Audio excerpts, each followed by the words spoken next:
Jadi kalau dengan yang mahramnya, siapa mahramnya? Tadi sudah saya sebutkan. Siapa? Anak laki-lakinya, saudara laki-lakinya, menantu laki-lakinya, ini ya, cucu laki-lakinya. Ini ya yang termasuk aurat adalah bagian antara pusar dan lutut. Jadi kalau seandainya misalnya, mohon maaf, payudaranya kelihatan, nah, itu tidak mengapa, tapi nggak lazim aja gitu kalau di kita.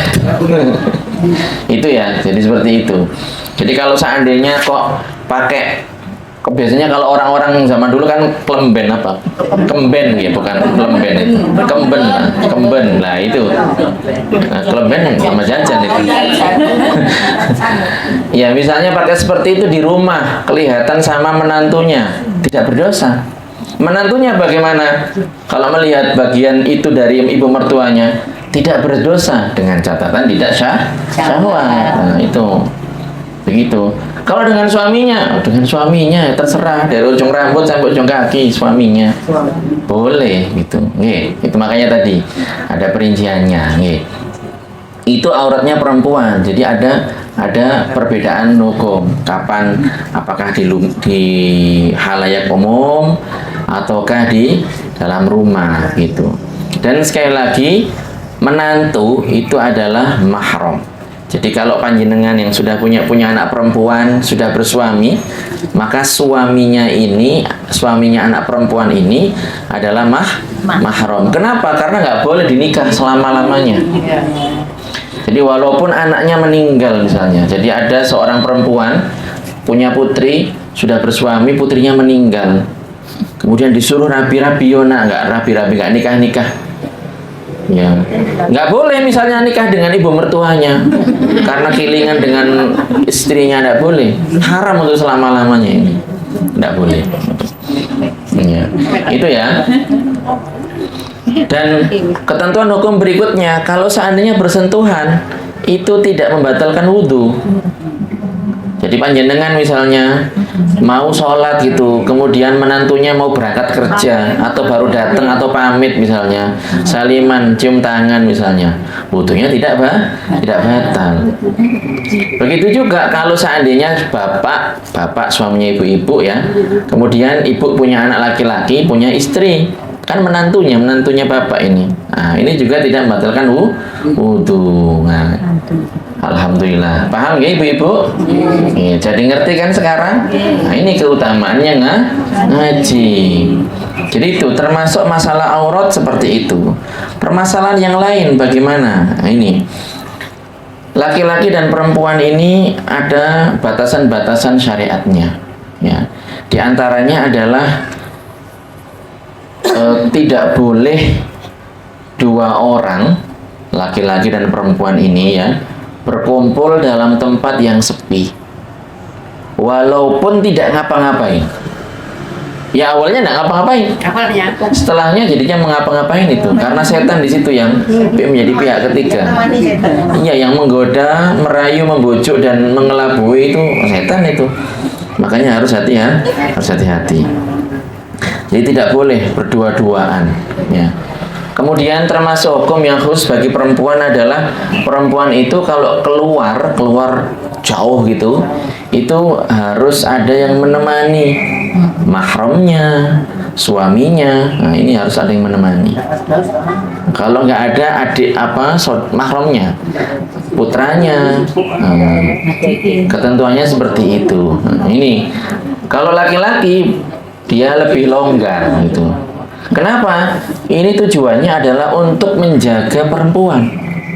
Menjaga perempuan. Betapa banyak itu kasus perundungan, pelecehan, kemudian tindak asusila. Terjadinya kebanyakan kepada kaum perempuan seperti itu.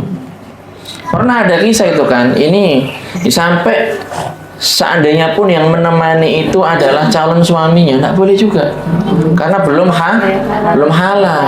Jadi panjenengan kalau punya anak perempuan, kemudian sudah ada masnya, calon menantunya, bu, ajeng betul adik, oh, ojo dilek, jangan dulu, ditahan dulu.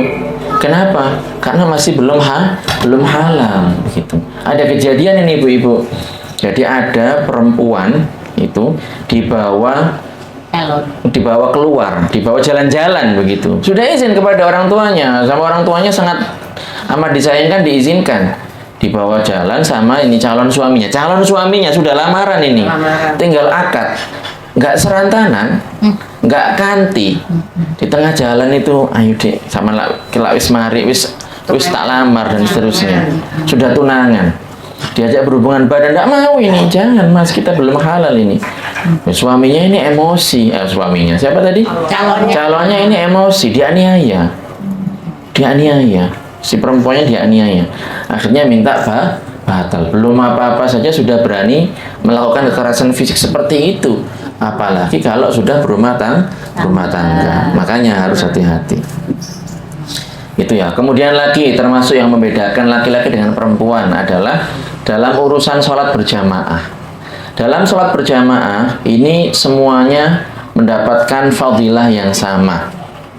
Ya, kalau sholat berjamaah itu fadilahnya adalah mengungguli sholat sendirian, sholat munfarid, ya, sebanyak atau setinggi 27 derajat. Dalam hadis yang diriwayatkan oleh Imam Bukhari dan Muslim, baginda Rasulullah Shallallahu Alaihi Wasallam bersabda, "Sholatul jama'ati afdalu min sholatil fardhi bisab'in wa ishrina darajah." Jadi sholat berjamaah itu lebih unggul, lebih utama, lebih afdal, lebih tinggi. Pautnya berapa? Terpaut 27 derajat dibandingkan dengan sholat sendirian. Apakah harus di masjid? Tidak harus di masjid. Mau di masjid, mau di rumah, mau di kantor kalau memang kerja kantoran, mau di rumah tetangga misalnya, mau di musola, ini kesempatannya sama-sama kalau dikerjakan berjamaah maka mendapatkan fadilah 27 derajat dibandingkan dengan sholat sendirian. Jadi ini harus dibedakan, sholat berjamaah, sholat di masjid. Kalau sholat di masjid bagaimana? Sholat di masjid memang lebih utama dibandingkan dengan sholat di rumah. Tapi ini keistimewaan ini bagi kaum laki-laki. Kalau perempuan bagaimana? Perempuan ya diutamakan sholat berjamaah di rumah. Ini hukumnya seperti itu. Tapi kalau panjenengan ngapunten para randa-randa ini, para janda-janda yang di rumah sendirian ya, monggo biar mungkin lebih semangat karena ada temennya, ibu-ibu ini. Sholat berjamaah di masjid. Apalagi kalau di masjid ini ada taklimnya, ada kajiannya, ada memperdalam ilmu agamanya. Apalagi kumpul-kumpul seperti ini, ngaji tambah ilmu, ngaji bareng. Nah ini, iya baca Al-Quran misalnya, ya, ini lebih diutamakan. Seperti itu ya ibu-ibu ya. Karena begini, memang perempuan itu makomnya adalah ditutupi, tidak ngedeng, tidak ditampak-tampakkan, seperti itu. Tujuannya sekali lagi adalah untuk menjaga kaum perempuan itu sendiri, ya. Jadi itu, oleh karenanya sekarang tinggal kita bagaimana meraih pahala sebanyak-banyaknya, ya.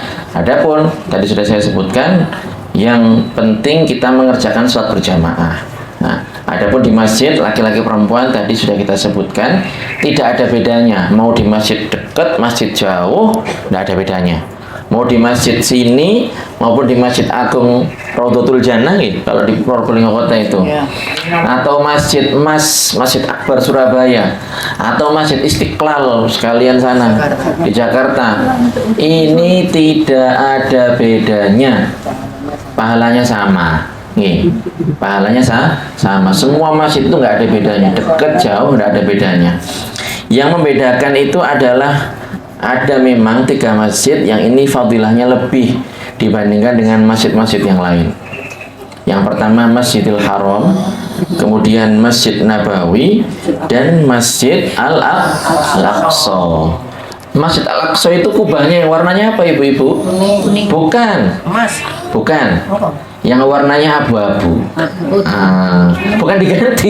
Bukan diganti. Tapi memang ini banyak orang yang salah paham. Jadi Masjidil Aqsa itu yang warnanya abu-abu. Kalau masjid yang warnanya emas itu masjid yang dekat dengan Masjidil Aqsa. Seperti itu. Nanti saya kirim, Bu. Kenapa? Ini loh Masjid Al-Aqsa yang benar ini. Iya. Seringkali memang seperti itu. Ini memang sengaja dibikin seperti itu. Orang-orang itu mengkaburkan. Ya, mengkaburkan sehingga apa? Banyak orang yang menyangka dan mengira bahwa Masjidil Aqsa itu adalah masjid yang kubahnya emas, yang kuning itu bukan itu, tapi yang kubahnya abu-abu. Nah itu ya. Dalam hadis Rasulullah Shallallahu Alaihi Wasallam bersabda, "Salatun fi masjidi afdalu min alfi salatin fi ma siwa."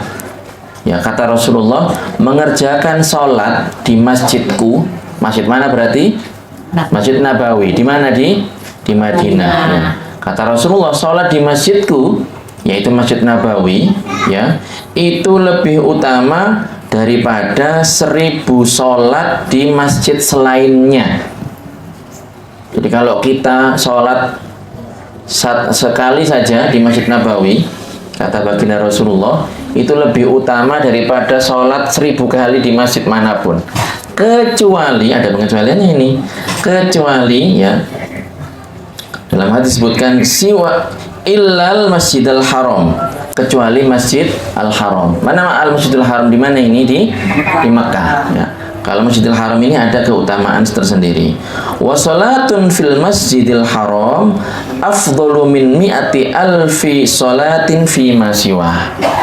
Adapun salat di Masjidil Haram itu lebih utama, ya, lebih utama dibandingkan 100.000 kali sholat di masjid selainnya, ya, 100.000 kali dibandingkan sholat di masjid lainnya. Oleh karenanya panjenengan kalau memang tanggungan sudah tidak ada, anak-anak sudah gede-gede, ya sudah, bagaimana? Ya kita upayakan kita nabung semampunya, misalnya untuk umroh, untuk haji. Tetapi yang paling penting sebelum kita haji atau umroh, pastikan, sekali lagi pastikan bahwasanya manasiknya, peribadatannya, tata caranya, rukun dan syaratnya itu panjenengan sudah benar-benar paham, sudah benar-benar paham. Jangan sampai ke sana ternyata sudah nyampe di sana ternyata nggak tahu sholat yang benar seperti apa dan seterusnya. Sudah tahu Ka'bah di depannya, bingung sholatnya ngadep nandi, padahal Ka'bah ada di depannya. Loh, ini serius ada orang yang seperti itu. Karena dia orang Indonesia misalnya, biasanya sholat menghadap ke barat, agak miring dikit. Di sana bingung ini ngadep kemana, ini utara, selatan, barat, timur. Padahal Ka'bah ada di depannya. Oleh karenanya ibu-ibu, supaya sekali lagi kembali ke awal ayat tadi, supaya ibadah kita, kebaikan kita, kebajikan kita, ketaatan kita ini diterima oleh Allah Subhanahu wa taala, ya, ini syaratnya adalah harus beriman. Satu, ya, beriman kepada Allah Subhanahu wa taala. Syarat yang kedua adalah ikhlas mencari ridha Allah Subhanahu wa taala. Syarat yang ketiga adalah sesuai dengan ketentuan syariat. Ada ilmunya, harus ngaji dulu, harus belajar, ya. Harus belajar terpenuhi rukunnya, terpenuhi syaratnya, dan perkara-perkara yang membatalkan itu ditinggalkan. Jelas nggih ibu-ibu nggih? Mudah-mudahan apa yang saya sampaikan bermanfaat. Mudah-mudahan kita istiqomah, konsisten dalam kebaikan, konsisten ngaji. Jadi jamaah ini jangan sampai terputus, terhenti, jangan, dilanjutkan, diistiqomahkan. Kalau bisa Ibu Soekarno nggih, ini ada rekrutmen tambahan, jamaahnya harus tambah banyak ini. Ya, kalau bisa seperti itu. RT di kota RT memang. Oh, nggih. Ya mau maksudnya begini, kalau seandainya RT lain belum mengadakan dan mau gabung, mau nimbrung, mau nggak silahkan, tapi nggak terserah, ini panjenengan gitu. Ini kan datanya Ustaz, saya kasih nomor teleponnya Ustaz. Oh, nggih. Ketua pengajiannya buat jam munggah itu sudah tanya, saya kasih nomor teleponnya. Monggo, alhamdulillah. Belum. Dan harapan saya juga seperti ini. Jadi tugas menyampaikan, tugas dakwah, tugas amar ma'ruf nahi munkar, tugas mengajarkan kebenaran itu bukan hanya tugasnya para nabi, bukan hanya tugasnya para rasul, bukan tugasnya para ustadz, para dai, para kiai, tapi setiap dari kita itu punya kewajiban untuk menyampaikan kebenaran. Panjenengan misalnya ya, ada orang naik sepeda motor, kemudian itu jagangnya, jagang tahu nggak? Ya. Jagangnya jagraknya ini, mau jagraknya ini masih itu, kebetulan bukan sepeda motor metik begitu. Ya. Nah ini kalau natar kan bahaya, bisa jatuh kan? Panjenengan ngapain? Pak, jagraknya Pak, Ya. gitu kan? Diingatkan. Ya. Atau misalnya ada orang mau naik apa, di situ ada lubang. Jenengan barusan tahu ada lubang, kan jenengan nyampaikan, hati-hati Pak, di sana ada lubang, ada ini. Nah, kan gitu kan? Ya, ya. Dalam urusan begitu saja jenengan menyampaikan, apalagi dalam urusan agama. Kalau ini bahayanya sampai di akhirat. Kalau itu paling jerungup, delungup, golong komeng dan seterusnya jatuh begitu kan? Nah, kalau ini urusannya jatuhnya ini bukan jatuh di jalan raya, jatuhnya di neraka ini. Oleh karenanya harapan saya panjenengan yang semangat ngaji dan juga semangat menyampaikan. Ayo melu ngaji, ayo melu jamaah, melu ikut apa pengajian dan seterusnya. Ini saya sudah share ke jenengan, Bu. Ini kajiannya Ustadz ini. Saya masuk YouTube-nya Ustadz ini. Di menit ke berapa? Menit kesekian, nanti tinggal nyari saja. Seperti itu, menyampaikan. Nah, itu tugas kita selanjutnya.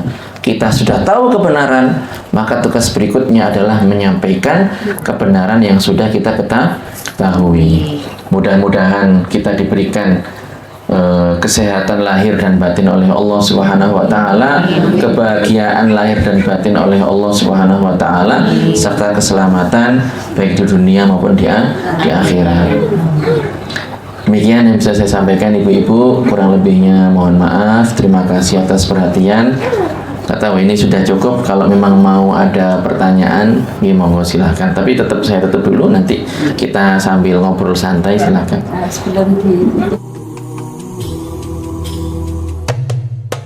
Allah